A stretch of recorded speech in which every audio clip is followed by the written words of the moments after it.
नमस्ते बच्चों, कैसे हैं आप सब। आई होप आप अच्छे और अच्छे से पढ़ाई कर रहे हैं। चलिए हम 11th स्टैंडर्ड का एसपी सब्जेक्ट है उसका चैप्टर नंबर 4 से स्टार्ट करते हैं। चैप्टर का नाम है documents related to formation of a company, जिसमें हम सीखने वाले हैं memorandum of association, articles of association, prospectus and distinguish between. चलिए हम जानते हैं इसका इंट्रोडक्शन क्या है। At the time of incorporation of the company, the following documents have to be submitted to the registrar of companies, जो कि है memorandum of association, articles of association, जिसको हमें ROC यानी रजिस्टर ऑफ कंपनी में हमको सबमिट करनी है। अब public company if it is collecting capital from the public must issue prospectus to invite the public to buy its shares and debentures etc. इसमें ये बताया गया है कि जो पब्लिक कंपनी है वो अगर पब्लिक से कैपिटल अगर कलेक्ट करती है उसको प्रॉस्पेक्टस के थ्रू अपनी कंपनी की जानकारी देनी होगी। चलिए हम देखते हैं मेमोरेंडम ऑफ एसोसिएशन क्या है।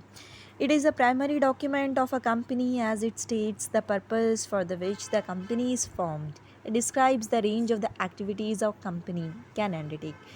ये एक प्राइमरी डॉक्यूमेंट है जिसमें बताया गया है कि इसमें कंपनी का पर्पस क्या है और इसमें क्या क्या चीज़ें कंपनी जो है वो करने वाली है। चलिए हम बढ़ते हैं आगे की तरफ, जो कि है definition.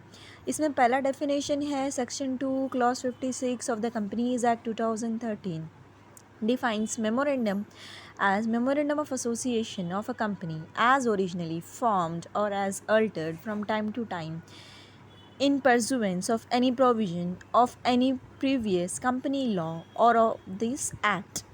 The above definition refers to Memorandum of Association as a legal document that must be prepared by every company as per the provision of the Companies Act 2013. इसमें ये कहा गया है कि ये जो है कंपनी को, हर किसी कंपनी को बनानी है, और इसमें ये भी कहा गया है कि ये जो है वो कंपनी लॉ के अंडर आती है, और ये जो है एक लीगल डॉक्यूमेंट है, और ये हर एक कंपनी को कंपलसरी बनानी है without fail as per the Companies Act 2013। चलिए देखते हैं सेकंड डेफिनेशन हमारा क्या है। The memorandum of association of the company if it is a chartered and defines the limitation of the power of the company. As per this definition, memorandum is a document which describes the constitution of the company and its rights or privileges. It states the power of the company, that is what it can do and what it can't do. चलिए हम देखते हैं इस definition में Lord Keynes ने क्या बताने की कोशिश की है। इसमें उन्होंने ये कहा गया है कि ये एक चार्टर्ड डॉक्यूमेंट है and it is very necessary document है, जिसकी कुछ लिमिटेशन इसमें अपनी कंपनी की लिमिटेशंस भी जो है उसमें लिखी होती है, और ये भी कहा गया है कि ये कॉन्स्टिट्यूशन बन जाती है एक कंपनी के लिए, जिसमें राइट्स और प्रिविलेजेस जो सारी चीज़ें मेंशन की होती है, और इसमें ये भी लिखा होता है कि एक कंपनी को क्या करनी चाहिए और क्या नहीं करनी चाहिए। चलिए बच्चों आगे की तरफ हम बढ़ते हैं। Features of memorandum association. पहला फीचर है it is a primary document of a company which state it aims and objective. इसमें ये बताया गया है कि इसमें कंपनी की ऑब्जेक्टिव्स एंड एम लिखी होती है and it is a primary document. और सेकेंड फीचर्स है it describes and regulates the relationship between the company and the outsiders. इसमें ये कहा गया है कि इसमें रिलेशन बताया गया है कि कंपनी के साथ आउटसाइडर्स यानी इन्वेस्टर्स की क्या क्या एक जो रिलेशन जो बनती है उसमें उसके बारे में डिस्क्राइब किया गया है। चलिए देखते हैं आउटसाइडर में company according to the Companies Act क्या क्या लोग जो है वो कंपनी से जो है रिलेशन रख सकते हैं। चलिए देखते हैं जो कि है share holders, creditors, suppliers, investors etcetera who can make out of the memorandum whether a company is permitted to undertake a certain activity और अ ट्रांजेक्शन और नॉट। इसमें जो बताया गया है कि आउटसाइडर को लेके क्या क्या चीज़ें करनी है और क्या क्या चीज़ें नहीं करनी है। Every company needs to prepare in MOA at the time of incorporation and submit it along with the application for incorporation to the ROC। MOA के साथ साथ इनकॉर्पोरेशन जो है वो भी सबमिट होनी चाहिए एप्लीकेशन के साथ, वो भी ROC को। It is prepared by the promoters and need to be signed by the minimum 7 members in case of the public company. In case of 2% if it is a private company, and 1% in the case of 1% company. Each subscriber must write against his name the number of shares has to be agreed to subscribe as per the Companies Act 2013। पहले भी हमने देखा है कि एक public company जो होती है उसमें मिनिमम जो है वो 7 मेंबर्स होनी चाहिए। अगर प्राइवेट कंपनी है तो उसमें मिनिमम 2 मेंबर्स होनी चाहिए, मैक्सिमम 7 होनी चाहिए। एक पर्सन का 1 पर्सन कंपनी है उसमें सिंगल पर्सन ही होता है जो सब सारी चीज़ें देख के लेता है। चलिए हम आगे बढ़ते हैं। इसके कंटेंट्स एंड क्लॉजेस क्या क्या हैं। इसमें क्लॉजेस जो बताए गए हैं इसमें है name clause, the address clause, object clause, liability clause, capital clause, the association और सब्सक्रिप्शन क्लॉज।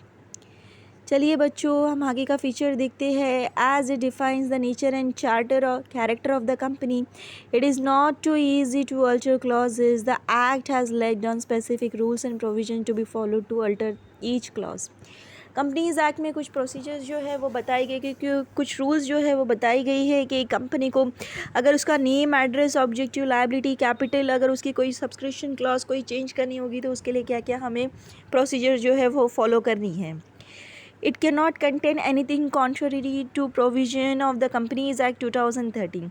इसमें कोई ऐसी चीज़ नहीं लिखी होनी चाहिए जो कंपनी एक्ट के अगेंस्ट में जो कि है गलत नज़रिए से जो है वो दर्शाया जाए।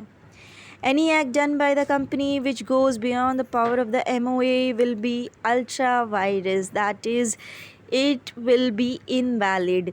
इफ़ अगर कोई एक्ट अगर ऐसी बताई जाती है, अगर कोई पावर अगर कंपनी के जो MOA में मेंशन नहीं की गई है उसके अलावा भी अगर वो कोई चीज़ करती है तो हम उसको बोलते हैं अल्ट्रा वायरस।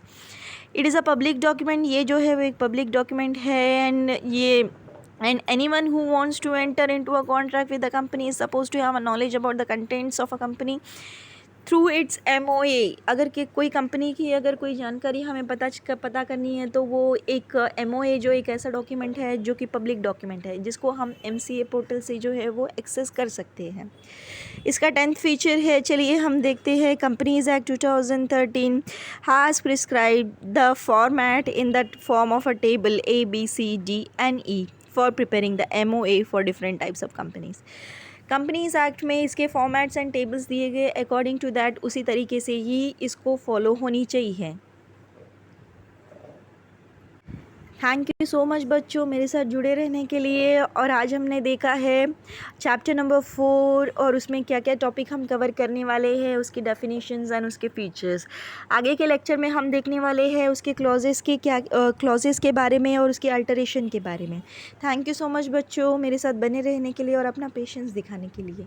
आई होप आप बढ़िया से पढ़ेंगे और अच्छे से पढ़ेंगे और इसको याद रखेंगे। थैंक यू सो मच, मिलते हैं अगले लेक्चर में।